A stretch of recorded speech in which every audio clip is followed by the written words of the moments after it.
மக்களே, உங்களோட வீட்டில் உங்களோட புருஷன்மார் பிள்ளைகள் பாய் ஹாட்டராக்கள் இருந்துச்சுனமெண்டா அவைக்கு ஒரே வழி தெரியும் என்னண்டா, இப்படி முதல்ல வந்து மீனை பொரிச்சிட்டு அதுக்கு பிறகு நல்லா பொரிஞ்சா பிறகு வெங்காயம் அதெல்லாம் வெட்டி போட்டு பச்சை மிளகாலாம் இப்படி நீளமாக வெட்டி போட்டு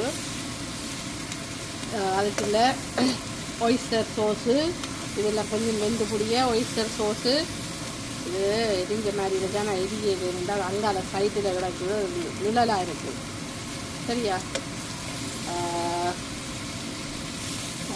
ஒய்ஸ்டர் சோஸு இதுக்கு பிறகு கொஞ்சம் மீன் அளவிடும். ஒய்ஸ்டர் சோஸும் சோயா சோஸு விட்டீங்கன்னா இதை சாப்பிட்டுட்டு இன்னும் கூட வாயை காட்டுவீங்க மக்கள் சரியா. வேறொன்றும் நடக்க போகிறது இல்லை. இதை சாப்பிட்டுட்டு அவை வாயை காட்டாமல் இருக்கணும்ல, இதுக்கு பிறகுதான் கூட வாய் காட்டுவீங்க. ஸோ யாரோட காட்டினா அம்மா மேரோட தானே. ஸோ நல்லா காட்டுறது வந்து நீங்கள் செய்கிறது செய்தண்டே இருங்க, அவை காட்டுறத காட்டட்டும். என்ன விட சார் நான் சொல்கிறேன் பார்த்தீங்களா. சோஸ் எல்லாம் விட்டுட்டேன். அதுக்கு பிறகு நான் செத்தல் மிளகா பவுடர் அடித்து போட்டேன். நான் மிளகாத்தூளில் பிரட்டி இது பொரிச்சாலும் செத்தல் மிளகா பவுடர்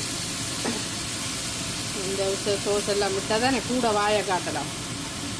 ஒத்தி சாகிறதுக்கு ஆக்கள் இல்லை. நாயலை சமைச்சும் கொடுத்து வாயும் காட்டிக்கொண்டு பிடிச்சி மிதிக்கோணும் ஆக்கலாம். இதை கொடுத்துட்டு மிதிக்கொண்டு தான் இப்போ மக்களே இந்த இதில் இறங்கி இருக்கிறோம். வாயை காட்டைக்கு வாயை கிழிச்சு விடுங்க, அவ்வளோதான் செய்யணும். மனுஷி மேலே கடங்கி போயிடும். இங்கே எங்களுக்கு தான் வாய் காட்டுறோம். கோவத்தில் பீட்ரூட்டை கேவலமாக வெட்டிட்டு பரவாயில்லை.